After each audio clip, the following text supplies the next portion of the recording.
You're listening to the world-famous White Roof Radio, Woofcast number 632, recorded on October 24th, 2017.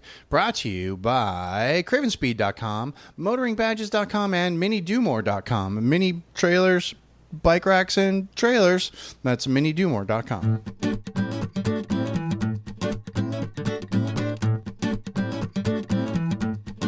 Is everybody ready? Ready. Born ready. Hey everybody, it's DB in Arizona with a brand new episode of the world famous White Roof Radio. Rocking pretty much a full crew tonight for you guys. We're got a lot of things to talk about. Joining us this evening, as always, my good friend Todd Pearson from motoringstripes.com. Todd? Here, present. Excellent. The good Reverend is here as well from DetroitTune.com. Mr. Chad Miller. Chad? Freshly off a wedding. Nice, that's right. You actually did the Reverend thing this week. I forgot about that. Our man, the diva, Mr. Gabe Bridger from motoringfile.com. Gabe, say hi. I reject that adjective. Gabe, you're gonna have Todd make you a red dot for your iPhone for your watch. So yes. Okay, and then of course, I mean, I didn't ask for it. I mean, it's very foist upon me. Okay. I'm going to make one right now during the show for myself. and then our resident mini genius, Mr. Brian Dallas, is joining us as well from Red Bikes Radio. Brian, say hi. Guten Tag. Yes, Guten Brian Tag. is fresh back from Germany. He actually did a special thing just for mini geniuses last week. We're going to talk about that. Gabe's going to chime in probably on some JCW stuff. Todd will probably talk about his car some more. Somehow figured a way to work that in, and Chad will tell some cool stuff as well. It was nice having a week off. I feel refreshed. I feel anew. It was weird listening to Todd do an intro. Hands up if everybody thought it was weird having Todd do an intro. Okay, thank you. Hands up. Okay, just making sure. But anyway, that was a really cool show. I know a lot of you guys skipped it, and I don't know why, but you might have missed Woofcast 631. It was a race car show. It was Todd and Chad and our friend AJ talking about driving minis fast on like autocross and race courses and things. It was a lot of fun. You should go back and listen to it. That's Woofcast number 631. It's in your feed. If it's not in your feed, go download it and get subscribed, for crying out loud. It's a really good show. Go check it out. By the way, I'm gonna say this for as like an update, and Gabe will appreciate this piece of news.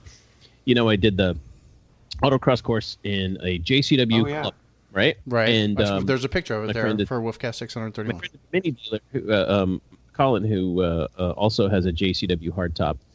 Anyway, he got to do the course with his JCW hardtop. He had one of the top times. He was in the top 3 in the Clubman. He could not beat it in his JCW with the I think he's got the JCW Pro suspension. Really? He couldn't beat the Clubman? He could not beat the JCW Clubman in the auto. Wow. Does not surprise me. With this hardtop JCW. I was really shocked. And you know, I have to say, I keep looking at this picture, Todd, the one that whoever took of you, which is a brilliant picture of that JCW Clubman. And except for it having the factory stripes and not your stripes, that car looks badass. Yeah. I like it. It's like it, but it was good. Yeah. Well, I'm glad that we're having this conversation. Obviously, of course you are. No, I mean, you know, like I don't think it's wrong to like a car. I think I think it's a great car, but 2 reasons. I mean, all-wheel drive, so you get phenomenal traction and torque. Yeah. And it's at least on an autocross course, it's as fast as a JCW hardtop. I mean, there you go. And that's a lot of all-wheel drive, the way it handles that and the way you can get on the power out of a turn so much faster. The all-wheel drive gives you so much more of an advantage. Oh, yeah.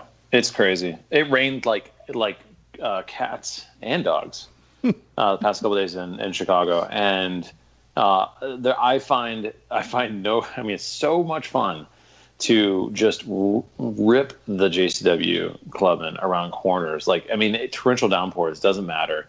And if you start to push, as anybody will, you let off, back end comes around, a little lift off oversteer, nice. And it notches right into place, all while you get right back on the throttle. It's so controllable. Very and nice. It's so everything is sort of measured and expected. It's awesome. Excellent. Very cool. Thanks for that update, Mr. Mr. Pearson, before we actually get started with the rest of the show, let's remind you guys about one of the fine sponsors here under the white roof, and that's our friends over at outmotoring.com. But actually, it's our friends over at minidomore.com, MNIDOMORE.com. That is outmotoring.com's industrial division, we'll say. And that's not really true, but it's close enough. That's where you go if you need to pull stuff with your Mini, or you need to haul stuff with your Mini. You need to be able to pull a small trailer. You need a trailer hitch. You need one of those trailer hitch style, the receiver hitch style bike racks for your Mini, because you have a Roadster, much like I do, and you can't put a regular bike rack on it because of the spoiler. You need to be able to do stuff like that with your Mini. Mini Do More is where you want to go. It's MNIDoMore.com. I want you to go over there. I want you to get it checked out, and then you can get prices, find out exactly everything that you can get. It's hitches, it's the trailer kit, the trailer wiring kit, the whole bit, all the hitches you can install yourself. You can have a guy install it for you. It really doesn't matter. He also has the bike racks for the hitches. Cool stuff. I want you to go over there again. Check that out. That's from our friends over at outmotoring.com. And that's minidomore.com, MNIDoMore.com. There's a link at whiteroofradio.com. And then, then click over to outmotoring.com and subscribe to the newsletter so you get 5% discount. It doesn't work at Mini Do More, but it works for everything over at outmotoring.com. All the car care products, all the personal care products, your hats, your shirts, your shoes, your watches, and then all the DIY stuff, the oil change kits and the tune-up kits and all the little parts and things that you need for your Mini, especially you guys with the R50, R53s, first generation R56s. Your cars are getting up in age. Things are falling off. Let's face it. That's what happens with the Mini. Aaron's got you taken care of it over to Outmotoring. Outmotoring.com. Mini performance, speed, and Tecton tools. That's outmotoring.com. I say we start with Brian this evening. And I don't think we're going to do anything. Really? Yeah, we're going to start with Brian. Because, Brian, I know it's relatively fresh, and I don't want you to forget. And I know you've been on an airplane in Colorado and Germany and God knows where else you've been in the last week. So before you forget, you got to go to Germany for the Mini Genius program. And you're part of your Mini Genius at the Mini Cooper dealership you work at. That is correct. And you made a really cool Apple CarPlay video, which basically got you that ticket to go. Yeah, that's true. There are 58 Mini Geniuses throughout the U.S. out of the 25, 130 dealers that we have. Mm-hmm. I can't remember the exact number. And it's a very similar idea to what BMW does in their stores. However, the programs are vastly different. They're like night and day. Okay, so your job, essentially, the short version of your job is you are in charge of new car delivery. Is that correct? That is half of my job. Okay. I would say, not even that, probably a quarter of my job. 3/4 of my job is what happens after the car has left the dealership. It's the second date. It's the post-sale follow-up. It's the hand-holding. It's the helping customers feel more empowered with their cars, especially now since we're getting so much technology in them. Mm-hmm. Meaning, I can't. My phone no longer pairs with my car. What am I doing wrong? Exactly, and a lot of times it has nothing to do with the car. It has to do with the sequence of with the phone and the car get together. But anyway, the post-sale now now that we have touch screens and we have CarPlay and we have all the different systems that our cars are being built at, we're moving closer to the complexity of a lot of the BMWs that are out there now. Got it. And so it's required that you almost get to a point where you have two separate deliveries. One, when you initially get your car, which should give you just enough information to make you dangerous. Right. And then a couple of weeks later, that's where I come in and I help you on your time with the, whatever amount of time that you want. Sit down in your car, we go over stuff top to bottom, and then I give them, 5 to 10 different idiosyncrasies that they may or may not have ever played with. Mm-hmm. And then they feel like they're in charge, of their car, where most car dealers and manufacturers, as soon as the sale is gone, they hand you the keys, it's done. Right. They literally don't care anymore. So with BMW and Mini, we're definitely cutting a direction, a customer service direction, which is paying off for all of us. That sounds like it. Awesome. So because of this and because of the video that you made, which I'll make sure to link up someplace, you got invited to go to Germany with other Mini Geniuses from around the globe. Yeah, exactly. So there are globally 3,500 Geniuses between BMW and Mini. Wow. There are 1,300 and 51 BMW Geniuses in the United States and 58 MINI Geniuses. So the U.S. contingent was 12 of us, 2 MINI Geniuses and 10 BMW Geniuses from the New York area, Florida, Ohio, and some other areas. But Allison Finkelstein is my counterpart in North Carolina. She works at Flow Mini. Mm-hmm. And so she was the other one of 2 that we all got to go to Germany. Anyway, cut to Germany, which was most of last week. We met up in Munich, and our first day was product presentations and so forth. And we had presentations from our senior vice president, Sebastian Mackinson, mm-hmm. who I actually had a chance to do a little Q&A with him afterwards or during the presentation just to talk about the U.S. Did you program. ask him? Did you ask him if he listens to White Roof Radio? I didn't. I didn't have a chance to do that. Brian. So, but for a man who's basically planted in Germany and doesn't come to the U.S. very often, he's very interested. I mean, and I mean that with he sought me out later on in the day to have a further discussion. Wants to know more about what's been going on in the U.S. And I'm not just talking about the Genius program. I'm talking about Mini USA in general. Mm-hmm. Just because it seems like, Todd has mentioned this before, and I'm going to take my Genius hat off for a second, but, we're ruining the brand. And straight up is that Mini USA is definitely not on the same page as all of the other markets globally as far as how they run their business. And they've really pushed back on a lot of tools that Germany is pushing to them to help them. Mm-hmm. To be that kid in the corner that says, "Oh no, I'm good. You don't have to help me out." Wow. Kind of thing. And I think that's those days are over, so to speak. I think that now, recently we're starting to see a lot more influence, and what I mean by that is the electric is one of them that's being pushed harder, and we'll see, I think, a little bit sooner than we had originally thought of.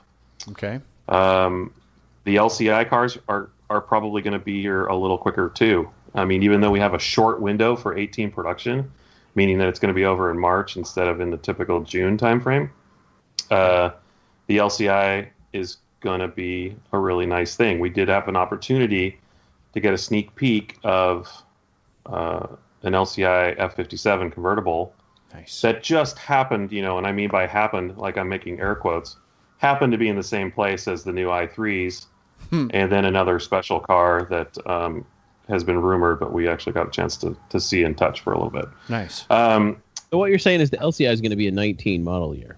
Yeah, it will be, but it'll be an earlier release than say a typical year. Yes, and so just to basically go back to motoring files, as we've seen the sources that we've had, numerous sources on both sides of the Atlantic point to, and I think it's spelled out really clearly over there, but point to March production for the LCI.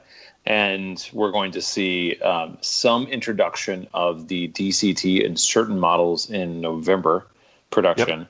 None of those, I don't believe, if I'm thinking correctly, it's all motoring files, so I'm going off the top of my head. And I don't know if any of those are actually coming to the U.S. or not because of engine configurations, but those will be released. And then what's really interesting, so there's the LCI is a very sort of light LCI on the outside with a couple key things, lighting being one of them.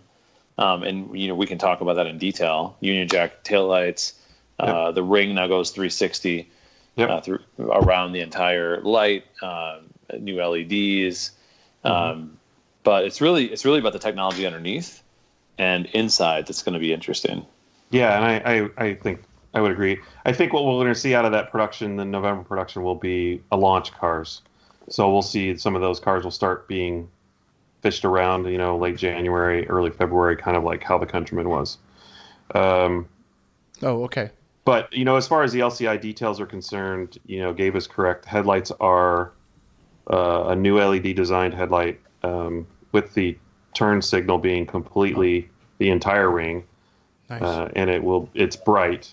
And when I mean bright, so it's what we see. What's what we saw in the concept that correct. I think it's both the GP concept and the electric concept. Well, actually, no, Todd. It's not the GP concept. Is the one. Oh, That's what the headlight looks like in the new car. Is just like the GP concept. Oh, yeah, okay. yeah. The headlight in the electric is actually just is a It's different. design study. Yeah, And then we're also assuming that the taillights, of course, the Union Jack taillights are coming because we've seen those in like 12 different cars now, and we've seen them on the ring in spy shots of minis at the ring. We've seen those Union taillights, so we pretty much know that's coming. That's a given. That's no secret.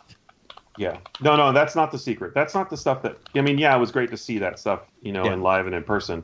But what really kind of got me was two things, and they were all interior based. One, obviously, is the touchscreen CarPlay going to come in cars with the XL screens with wireless charging. Nice. And then all minis are going to, basically you're saying all minis are going to have touch screens now. if they have the XL screen, correct. Oh, if they okay. have the If they've got Well, the extra so large screen. anything that's a touchscreen is going to have CarPlay going forward. It's not going to be. It'll be part of the touchscreen. So there still will be a small screen that is not touchscreen and not CarPlay compatible. Right. Right. That is your 6.5. free. That's your free screen. Yeah. And that's okay, the so one I that'll was have under- that'll be where the backup camera Todd. lives and all that stuff, right? You gotta read motoring file, man. I do. It's not very clear. I'd read motoring file. I but can't get past I blame the typos just kill I me. blame the editorial. I blame the editorial board. And I don't think the editorial staff at Motoring File listens to White Roof Radio, so I have a hard time. Anyway, Actually, the editorial Isn't staff. squared on there? No. Oh, No. Wow, now you're gonna make me Black edit, Roof Radio, Chad. right? Jesus. We've It's gone- No, I was just gonna say it's all robots these days. Oh, Yeah. got it. Bots. Anyway, Brian, continue or whoever was talking. Anyway, back to we have touchscreen obviously, Right. but the coolest thing that I saw was this will be on the F55, 56, 57 is that there's a new Mini Yours interior that will light up the old cover for the secret compartment. Nice. That is the one that I saw in this convertible was a Union Jack, and it scaped through the colors like the Mini Yours door panels very do cool. in the club. And Which I it have to was say, I've only seen one of those in person. Yeah, Yeah. they don't exist very often. No, it's a big upgrade. I mean, it's costly, but it's beautiful when you see it. I mean, it's just awesome, and it looks great on that dash. It just really looked great. Very nice. And some other little tweaks with buttons moving here and there. Mini kind of cleaning up. But how they had that whole shopping list of crap that's always been going sideways since the F car release in 14.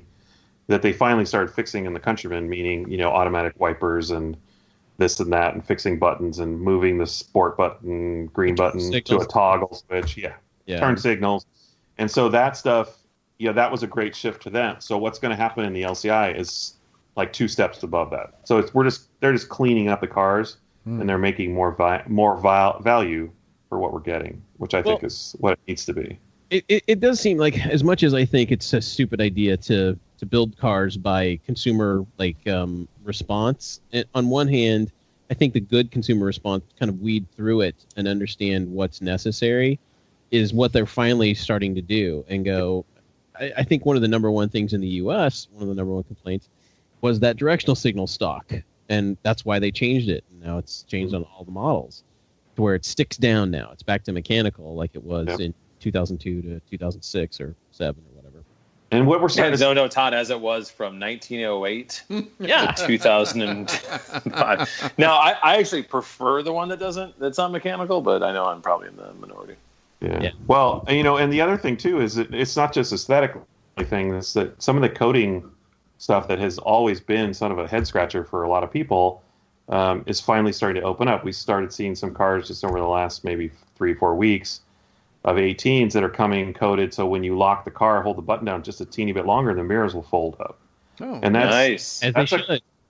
and that's a thing that when you live in a city environment, you gotta fold your mirrors Yeah, up. dude, I'm closing my mirrors every day, and I would Yeah. love that.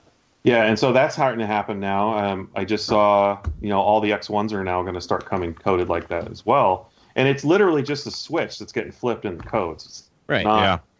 That's something and it's that, one of those. You can, people Mike. think- It's something that Marzo does, Yeah, we've been doing that for a while now. Yeah, and it's just those little teeny things that have been sort of not done. The panic braking triple flash is something that's been in BMWs for quite a long time, but in Minis you don't see it, and now you're starting to see that triple flash. Well, Minis have got the levels. It's not the panic flash, but Minis have always gotten in the LED taillights. The harder when ABS is engaged, then you get that. Everything goes on. Turn signal, taillight, whatever. All that gets all lit up. The whole back end of the car goes lit. Right. So anyway, back to Genius World is that the first day was mostly presentations and meeting of all the different 120 different geniuses that we had throughout the country, with 11 global mini geniuses from Japan and Korea and a bunch of different parts of the world. So it was very interesting to be in a very much a minority, but at the same time we got a chance to hear all the different things that goes on. Second day, we got to go out to the track to do their driving experience out at their academy, which is at an old retired World War II airfield. Very cool.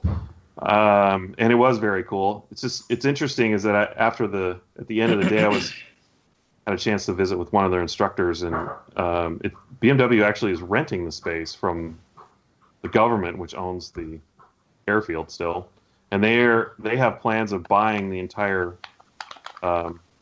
area. It's like 400, 500 acres, something like that, that's out there. They want to turn into like the best driving experience in Europe for not just BMW, but all a bunch of different brands. So, but anyway, we got a chance to do some drifting in some diesels, little torquey cars, some BMWs. You get to drive some diesels. Nice.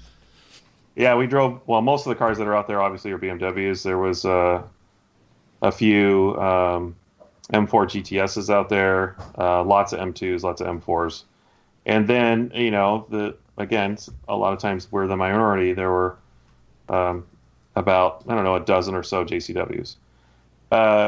So a little bit of track time on the M2, which was quite impressive. I have had a chance to get some experience with BMW that I've never had before, and I was pleasantly surprised. So outstanding. How's that, Gabe? I mean, I don't know why you wouldn't be. Yeah, I was very. Depends on the car, but they're generally speaking like. We did about 10 or 15 laps on the M2, and it was that is quite an impressive automobile. Yeah, the M2. I mean, my advice to anybody on a track with lots of space is just turn off every aid and just get your tail out and have the best time of your life. It's the M2 is a very reliable, sort of like gradually, like what it's going to do. It's not like a 1M that's like it'll bite your head off. Like what it's going to do. It's very tame and it's a lot of fun. Yeah, absolutely.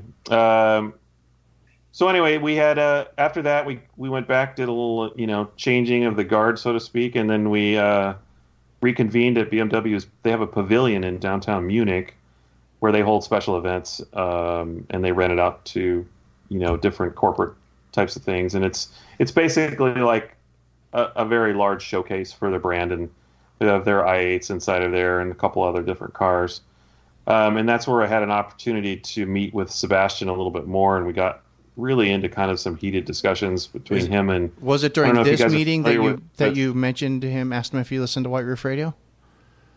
Yeah, it was after a few beers with him that actually, I said, okay. Do you know Todd Pearson? He said no. Oh, okay, cool. I had beers with him in Dallas, Texas. Come on. I remember that night. Boy, that was a good time. Yeah, that was. You weren't there. Anyway, keep going. So, I lost my train of thought. Anyway. Heated discussions. Yeah, again, he just kept reiterating the point that they're very interested, but had a chance to sit down with Gabe Hamilton, who you guys should know, works at MINI USA. May have heard the name. He works with Discepolo a little bit, but he runs the BMW and Genius program for the United States, and is trying to take an active interest in getting that back to line. Oh, nice. After that, we went to a tour at the museum. at the Welt, Sweet. which I took a lot of pictures of. Posted there. You went to the museum across the street from the Welt, the BMW museum. Yeah, the BMW museum, and also went to the Welt. Yes. The Welt, yeah. And they gave us, sort of the behind-the-scenes tour. That's where we had a chance to see the LCI car and then also the new i3s. But we got to go into this room, and they showed us their factory delivery system on how that works. And I don't know if you've covered this before in the past, Gabe, or not, but this is like eye-opening how all this, and this is stuff that happens below ground before you even see the car. Like cars come over straight from the factory, then they get loaded into these carriages, and there are two robots that stack the cars in this underground parking structure that is not only temperature controlled but also oxygen controlled. Like they lower the amount of oxygen in there so that in case there's a fire, it's an automatic fire suppression. Wow. So it's just insane how this whole thing works. And then when the customer is coming to pick up their car, the robot comes and grabs the car, loads it in this glass elevator that brings it upstairs. Then the product person drives it out to these rotating delivery bays in the middle of the museum or in the middle of the Welt. And they can do anywhere between 1 and 10 car deliveries at one time. Now, DB, cool. just so you know, on off hours, these are the same robots that edit muttering file. Yes. Yeah, they use spell check too. Yeah. Yeah, they're No, they don't actually. But their native tongue is German. Got it. Yeah. Brian, that sounds really awesome. I mean, it was very, very impressive. And, there's the new X3 was there with their new partnership with Specialized. I don't know if you'd heard about that partnership, DB. Specialized was building a special electric bike that's going to be sold. They only made like 400 of them. They've already pre-sold them all, but it's going to go with the new X3. Yeah. Yeah. It's going with the new X3. That's that whole project with that. Just as long as they don't try to ride that electric bike in New York City, we're going to talk about that more in this week's Ride Bikes Radio. Stay tuned. Yeah, we will. And then on Friday, we had the opportunity to sort of have a short day, but at the same time, we got to have presentations from the head of product from the M Sport division. We also, had a chance to talk about the future development stuff that's coming along. And the DesignWorks, the head of DesignWorks, was there and presented for, I don't know, half an hour, 45 minutes about the history of what, they have brought to this point. Mm-hmm. They talked about the Mini Electric and, its short amount of time in the U.S. and then what they learned from that. A lot of the technology and stuff that they learned from that ended up going into the i3 and the development of the i3. So it's very interesting how the two brands are sort of they're sharing that much technology where one is developing now the technology from the i3 is going toward the BEV, what they're calling the battery electric vehicle, Mini. Well, let's just put it this way: it's no longer two brands; it's BMW. I mean, it is. It really is, Todd. BMW presents itself whenever you see it in a public format, be it they don't go to the Detroit outlet. But it's always been that way, though. Yeah, it kind of has a little bit. I mean, behind the scenes, what you're discussing or what you're talking about is basically what on press launches what you see. Like it's 100% one company, and there's people who cross over who wear BMW nameplates, like little all the time. Like that's totally normal. Which I think has pissed a lot of people off over the years, too, because they're like, no, it's Mini. It's supposed to be separate. And in the beginning, in 2002 to 2006-ish, if you will, they tried to, still maintain a separate kind of, no, we're our own company. We're separate from BMW. Yes, they own us, blah, blah, blah. Now the lines are just completely blurred. It's always been that way. I mean, I know behind the scenes, Gabe, it's always been that way. But I think on the surface of it, for a very long time in the early days, 2002 to 2006, they tried to really differentiate themselves, and nothing on the Mini Cooper had a stamp of BMW anywhere on it. And now, in fact, to the iDrive system, if you leave it on in your car too long, it turns off. It says the iDrive system BMW It says on your Mini, I have got pictures of this in my car. It says the BMW iDrive system will now go to sleep from inactivity. Yeah. And it says that. Uh-huh. Yeah, it's after 5 minutes of sitting. So anyway, yeah. Well, you know what? I mean, since '94, right? You know, it's sort of like they bought the brands, then they got rid of Rover, and then they kind of left us alone, right? Even with the help, just the assistance of the launch in '02 was, you know, that got us to that point. But honestly, I think it's even farther than, say, the Gen 1 cars, Todd. It's more even into all the way to the launch of the F56. That was really where we started to see some true BMW aesthetics in the cars. Because even in the Gen 1 Countryman, they actually they sourced, because they finally had a chance to source product from the same suppliers that BMW uses. Yeah.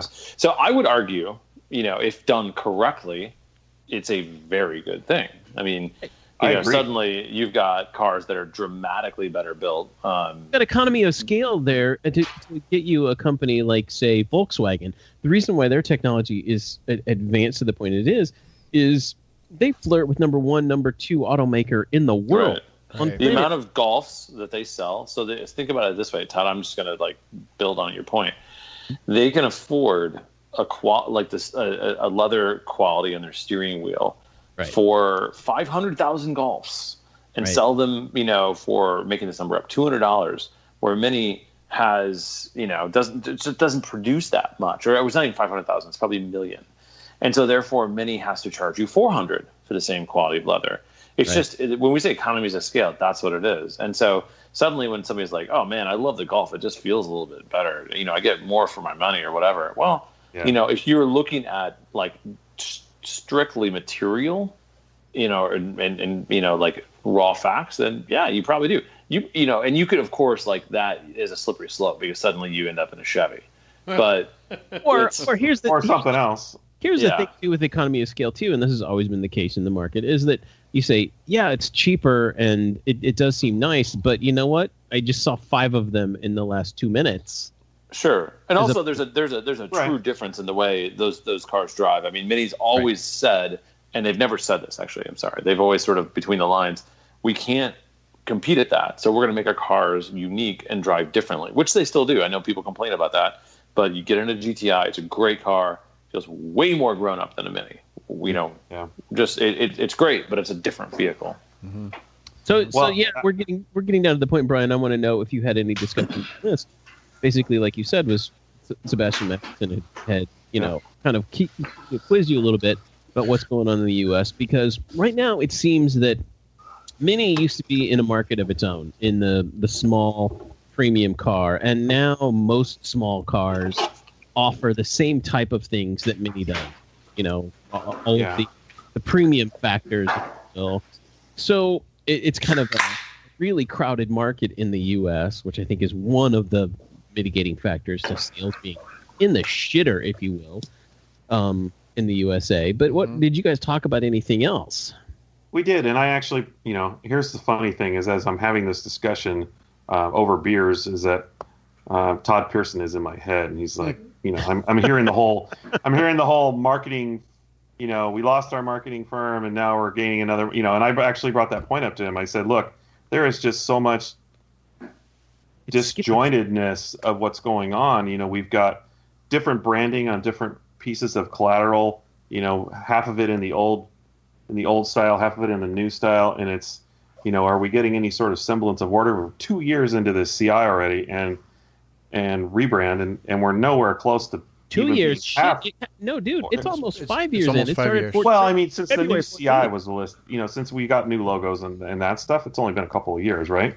No, they started that in launched 2014. The new CI in February, March of 2014. Yeah, that's gonna be so. Yeah, that's February. Yeah, okay. They launched even worse. What? So it's even. What I'm saying is, it's even worse. Where worse. did they launch? What's that? Where did they launch? I'm not following. The new branding and logo and all the branding. designing. Well, the branding when they went to change to the new logo and the new look and the new CA and the corporate identity. So I mean, it was 2015. Is that what you said? July 2015. Okay, 15? so yeah, a couple of years. It's been a couple of years. To the point is that they understand that, and even at the factory, even in the collateral that was printed for Genius World still had the old logo on it. Wow. And I even brought that point up to, to the head of the thing. I'm like, look, and that's just how it is. If you go on to BMW Group, the BMW Group website right now, it still has the old logo on it. Right. And so what's crazy to me, I mean, it's a big company, yeah, but the whole point is they're supposed to be a small company. They're supposed to be nimble. They're supposed to be, be able to change in ways that GM, Ford, VW can't. And yeah, they're slow at this. Brian, I know the new cars, the new LCIs are supposed to have the new logo. They do. And the car that we saw did have it on there, and it looked really that's what that's one of the things. I know it sounds small, but like that was one of the things that when I heard, I was like, oh, thank God. How long did that take? But that's one of those things that has to happen. I'll tell you another anecdote. So I talked to a MINI designer a couple of years ago, right around the time the new brand launched. I say that in very heavy air quotes. And I asked him, hey, when should we expect this logo on this car? Because the Clubman launched at the same time, or roughly. They didn't plan on it in the beginning. What's that? They didn't plan on it in the beginning, did they? No, they did. He said, "Oh, it's in the works. I actually don't know when that's going to go live." Well, it's going to go live in 19, so it's crazy to me, and I mean, it's not. It's like this is the type of thing that's nobody's fault. It's just there's so many moving pieces, and there needs to be a commitment, a level of commitment to change. If you spell it out, you have to follow through, and I think that's what was lacking. I would agree, and I think that it goes more to all the different moving parts, but it would be a lot better if it were a little bit. I mean, if you have moving parts, say just in BMW itself, that's fine. But if you're going to roll out a full CI and it's going to be a US CI, then everything has to change. You can't just do it in one market and then expect it, 2 years later not to see it in any other market, especially in your home market. Here's something that they ran into though head on is this new corporate identity comes out in 15 launches, and then they try and tell dealers you have to spend millions of dollars rebranding everything in your building, all of your everything here, and oh, by the way, our sales are worse than ever. They're tanking, and you have no money to do this. So everybody fought back. I think dealers really pushed back, and they're like, no way, we're painting our black buildings. That's going to cost us hundreds of thousands of dollars. We're not making any money. Why don't you give us some help? And it's been this catch-22 situation of trying to roll out this thing when sales are getting worse and worse every month, or they're at least staying pretty bad. I mean, we're talking double-digit bad year over year. And when you look at it, and I think the most alarming statistic I've seen is from, and I figured this up, from 2013, Mini's best year, to now, sales are down 30%. Yeah. 30%. Okay. And so I said that to you guys. I'm like, think about this in 4 years. Can you imagine what you're making now? Taking a 30% pay cut in 4 years. None of us would do that. No, we'd do anything possible to keep that from happening. Right. So that's where it is as a company. And so I think that kind of runs into the face of it. And so it's this terrible situation. Is what Mini really needs to do is invest in some new marketing ideas or something different for the U.S. They're claiming, oh, there's no foot traffic into dealers. Well, there's no foot traffic into dealers. People don't shop for cars like that anymore. No. They've changed the way they're thinking about selling cars. That is a very interesting point that you just brought up, Todd. Huge point. Because that was discussed a little bit, sort of offline about the direction of how, consumers are going to be buying things, with how simple it is for you to, have your groceries delivered to your house from, Amazon Fresh or any one of those different types of things. Is that, maybe we're going to see a shift where we're not going to have quote unquote dealerships anymore. Your customer is going to be able to sit at their computer or device at home, pick out the car that they want, and then have it either, autonomous vehicle driven to your house where you don't even have to go and pick it up. Or, any one of those types of scenarios can happen going forward, where we're going to go less and less of a customer service experience or frustration, as some people could call it, going and buying a car, is a fairly frustrating experience because you're hours invested in that. So let's talk about this. Because I think, and I mean, I know we have to have a short show tonight, but Volvo and their new coupe, their new Polestar limited edition coupe, and this is just the beginning of this plan that they have. But it's the first car that they are selling that will be subscription based. Okay. So that means that you can buy it if you really want. You can write a check and buy it, but they're not going to market that. They're going to market that this is a car that you're going to subscribe to. And a damn fine looking car. You will. Holy cow, that thing's beautiful gorgeous. Car. Beautiful car. So the notion is that they and this is, in fact, I think they're doing this with another product as well. They will include everything from obviously the car, warranty, maintenance, and insurance. And that will be a monthly fee. And you can also trade up or down a few times a year, depending on what you need.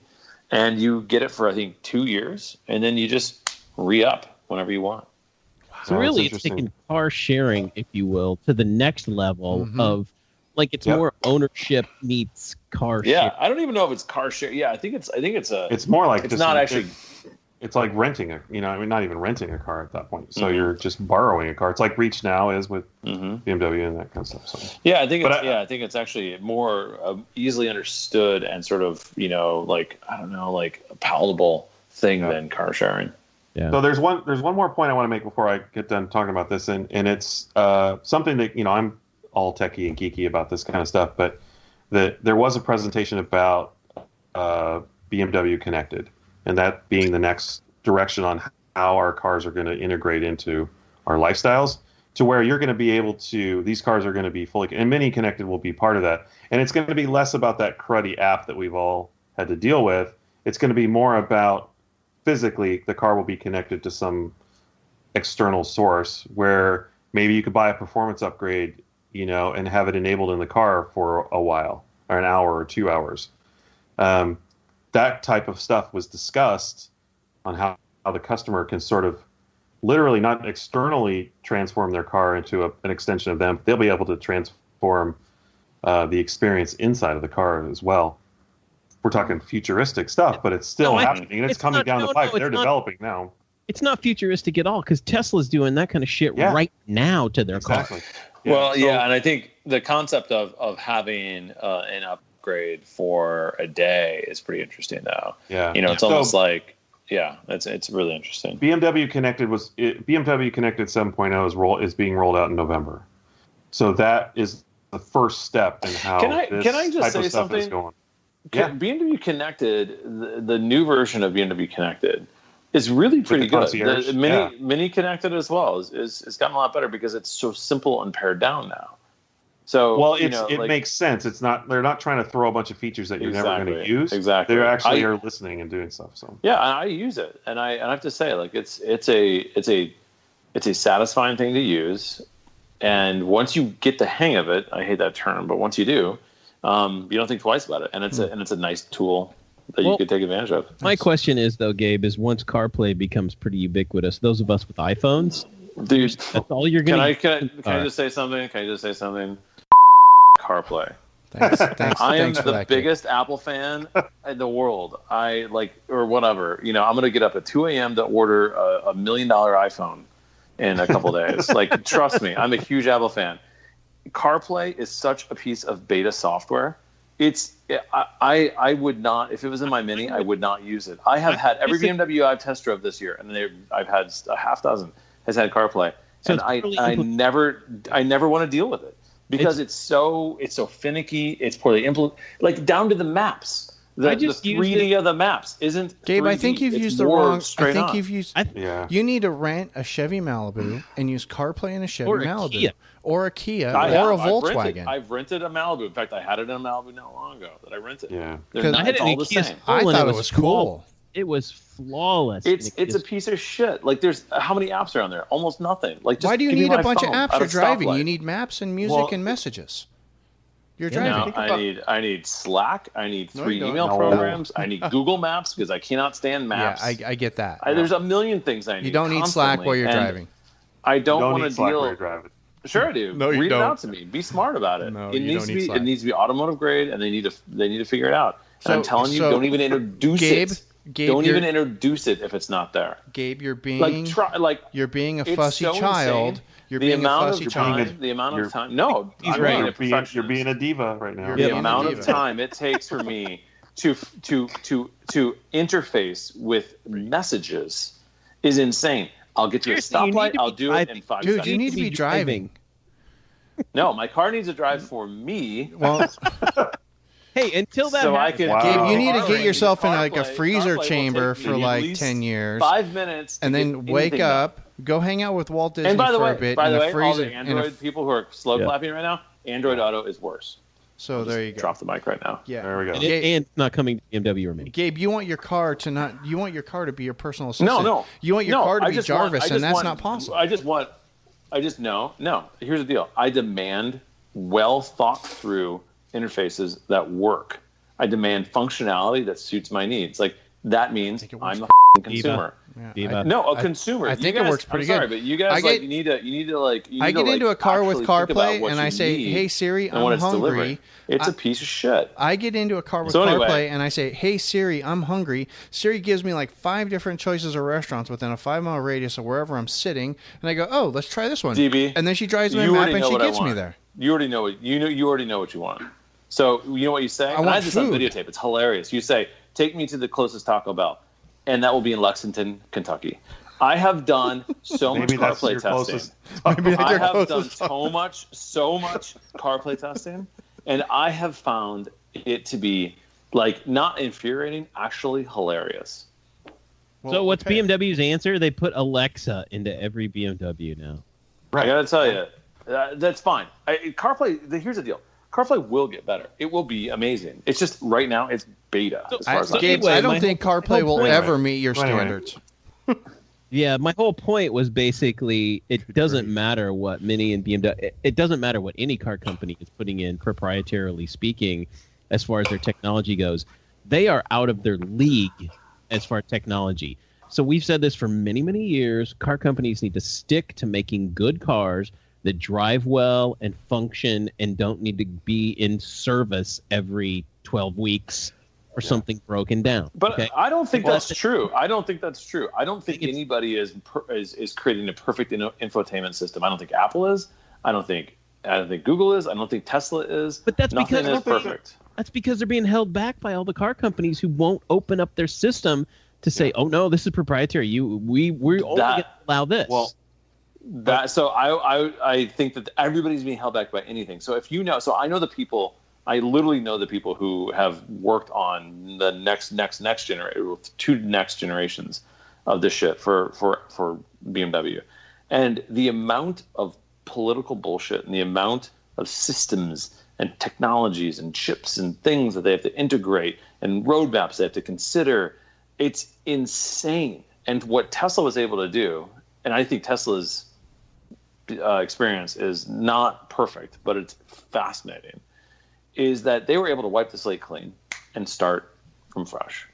And that's what I think BMW, fine. If Apple buy BMW or BMW buy somebody, make it, because there's 1,000 smart people that can produce, I think, what we'd all be very happy to use. It's about getting out of their way, and it's about creating a technology solve, starting with the technology stack and creating an interface and functionality that we want. And you will have something that is perfect. This is But they nothing just new. can't We've get out of their way we've- to do it. Gabe, we've been talking about this for like 5 years. Welcome to the club. No, we've all been talking about it, and it's just frustrating to me that it's 5 years on and they haven't done it. Yeah. Well, Gabe, think about this: that Tesla, in all comparison to any other manufacturer, is a fairly young company. But the second time is that Musk basically just said, we need to build this, and we need to build this user interface to be relevant to the car that we're producing. When you're talking about trying to integrate in technology and so forth to a company that's 100+ years old, and you've got so many different systems where they're going to say that's never going to work in here, and we're talking about a German mentality where it has to be proven and driven and You're right. tested before they You're put right. their stamp of appeal on it. it'll never. It won't happen at least for a while. Stamp of approval, but yeah, Right. maybe appeal too. So I think you're totally right, and I think that is part of it. And I've talked to folks inside BMW who say what you just said is literally that is the problem, because you've got Tesla who are playing fast and loose with autonomy, and that freaks the Germans out.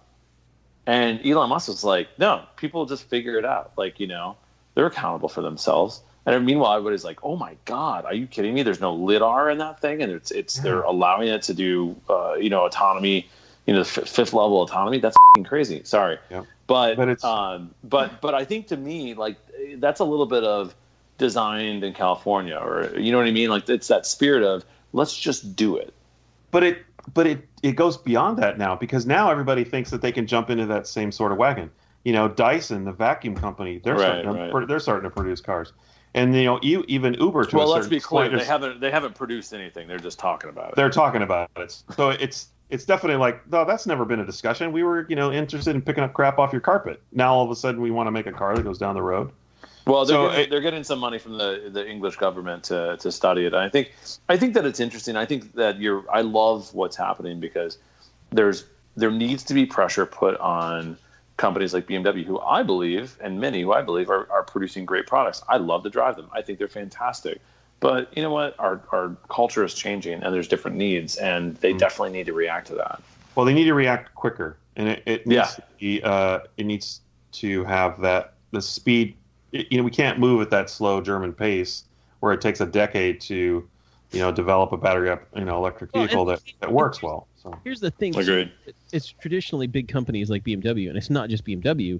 They try and plan their products 3 and 5 years out, maybe even 7 even years. longer. Yeah. Oh, You 10. You cannot do that anymore. We live in such a fast age of technology, and things change. If you plan something that's going to happen in 7 years, it'll probably be obsolete. Well, so Todd, to that point, think about the fashion world and fast fashion, which is we'll start with the Gap. So the Gap used to be like, we're going to plan the next style of T-shirts and jeans 18 months out, and then we're going to design it, we're going to send it over to Asia, and they're going to produce it, and they're going to ship it back. And then along came a company called Zara, and they were like, oh, we can do that in 2 months. You kidding me? Yeah. And suddenly the Gap's like, well, we got to close like 400 stores. All of our shit's irrelevant. And then a company called ASOS comes over. It's like, oh, we can do that in a month. And so you see where I'm going. Like, basically, I mean, exactly to your point, Todd. Like, the time span from ideation to basically to the market, to selling to consumers, has shrunk in every category, and it has to shrink in automotive. It just has to. Right. Yes, it has to. Well, think about this: is that if you look at a base, Tesla, where the car itself is driven by the technology that's, the electronics that's driving it, right? But it's a shell, so to speak, where it can be over-air updated and so forth. That's really where we need to be. The screens that we have, whether it's the XL screen or whether it's a 6.5-inch screen, those should be dummy screens. And we've talked about this in the past, where when you plug in your iPhone, it should mirror your iPhone, where you can actually have that sort of functionality. So, I think that we need to definitely they need to look at that as far as how we're going to go forward. But I don't know. We need to have an angry technology podcast. Yes. Angry technology. Yes, that's what we. I haven't heard Gabe get that riled up about anything pretty much ever. Nicely done, sir. Yeah. Nicely It's done. been a while. Sorry. It's been a while. It has been a while. I don't get that riled up very often, but making me work all those F-bombs and S-bombs. I've got a Sorry. I've got a presentation. I've got a speech at a conference tomorrow morning at 8:30 a.m. And I need to figure out what I'm going to talk about. Well, I hope you use less F-bombs during your presentation. I think no, but what I'm committed to doing at one point is during the speech, walking backwards with my hands behind my back. Okay. No, like away from the crowd. I want to not face the crowd at one point, because it's that ballsy move that Steve Jobs used to do. Yeah, he used to do it all the time. Yeah. He just literally walk the other way. I want to see that. So make sure everybody's waiting for you. He wasn't the first one to do it. It's John Wayne. Oh, sure. You know how badass it is to back a horse up?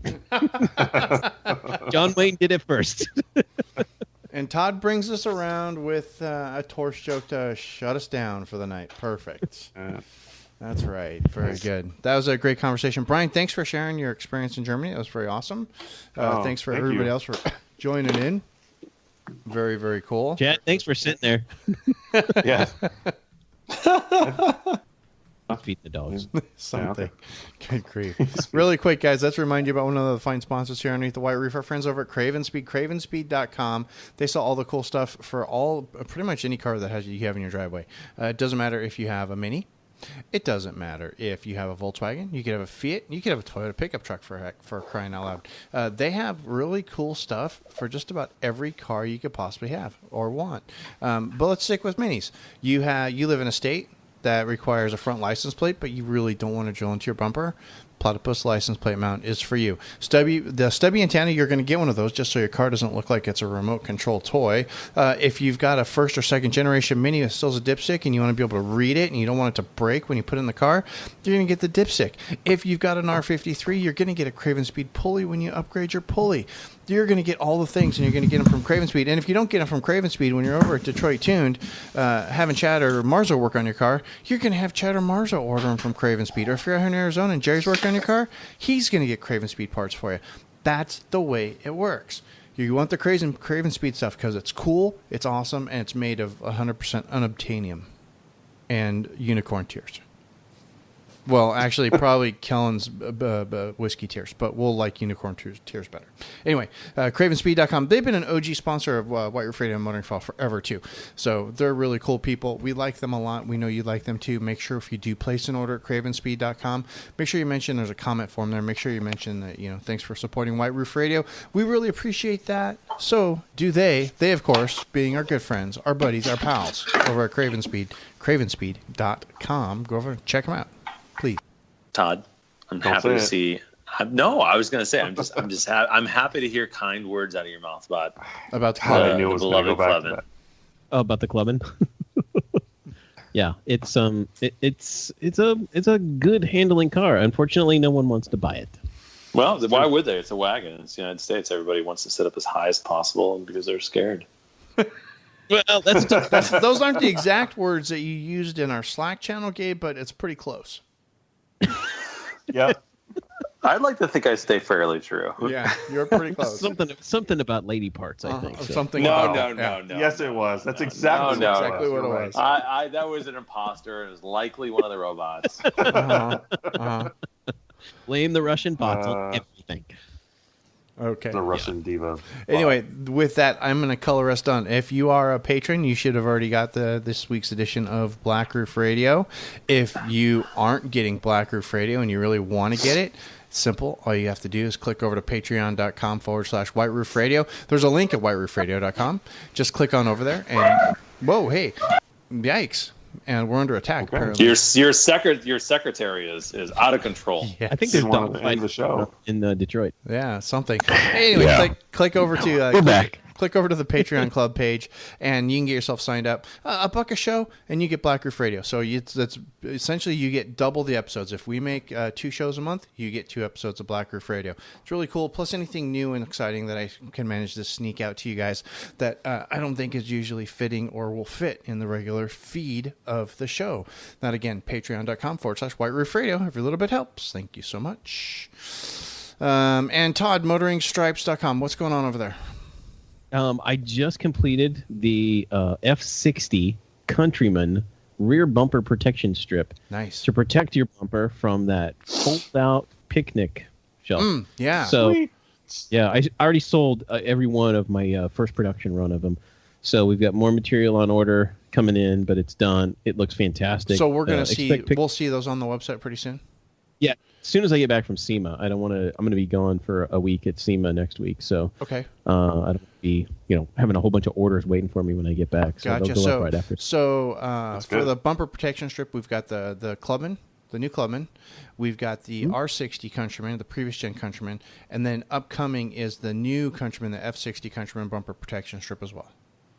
Yes, sir. Wow. And next show, I'm going to talk about the blackout, the JCW blackout kit that I applied. Yeah. Motoring Nice. Stripes next show. Nice. And don't forget, too, while you're over there, you can check out some of the stripes that Todd can actually produce and send out, and you can put them on your car. You get Todd Pearson designed and installed stripes. They actually fit. They look correct, not like those lame factory stripes the way they used to do it, where they were like an inch short on the top and the bottom. They still are.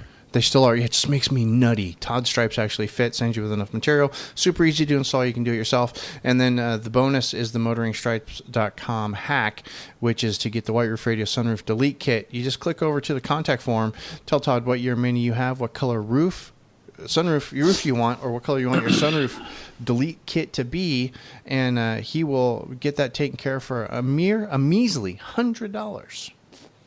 Done. Shipping and one to done. Sweden this week. What's that? Shipping one to Sweden this week. Wow! See, Wow. even in Good Sweden, times. even in That's cool. Sweden, they want their air conditioning to work better. So just click over to motoringstripes.com. Use the contact form. Just say, "Hey Todd, I've got a 2004 Mini Cooper S with a sunroof, and I want the white sunroof delete kit. Where do I send my $100?" And he'll get it taken care of for you. Done and done. And it's super simple to install. You can do it yourself. Really, it's really easy. Can't mess it up. Anyway, motoringstripes.com. Because blank is boring. But I'm now officially done. Anybody? Done. Well, I'm out. Very good. Watch Instagram next week for pictures from SEMA. Keep Yay. an eye on the White Roof Radio Instagram gang. That's at White Roof Radio. Of course, you can follow us there. And we're also on the Twitter. But everything, Todd will be taking pictures of all the bikini girls at SEMA next week. So that'll probably be pretty exciting. And maybe another. Oh, and hey, Go. and by the way, I know BMW and Mini are co-sponsoring the Continental Extreme Driving Experience at SEMA this year. Nice. Really? So, yeah, BMW and Mini will be in there's a new pavilion. It's kind of outdoor. Like at the 3 halls at Las Vegas Convention Center. Well, this one is outdoors, so I don't even think you have to be registered to go take part of this. Like all the stuff outdoor at SEMA, you don't need a pass to get into. Right. So it's going to be pretty cool, and this is outdoor on the south end of the convention center. BMW and Mini are kind of at the back, and then right there, they're co-sponsoring the Continental Tire Extreme Driving Experience. Well, okay. So if you happen to be in Vegas October 31st to November 3rd, and you're looking for something cool, cruise on over to Las Vegas Convention Center. If you actually have a pass, try to find Todd. He'll have a White Roof Radio sticker for you if you can actually find him. Yes. Sweet. Oh, good grief. Anyway, gang, we are done for the night. Thanks so much for listening. Thank you for your patience during the travels and everything else that's been keeping us from making shows on a regular basis. But this is the part of the show where I do like to remind you to, if you have any questions, if you have any comments or concerns, go ahead, click back over to whiteroofradio.com. There you can leave us a note in the show notes. You can also email us, feedback@whiteroofradio.com. But until next week, gang, this is DB. I'm done. Cheers. Cheers. See ya. Avita saying. And I didn't make the funny clicking sound, but I'll do that next time. That's okay.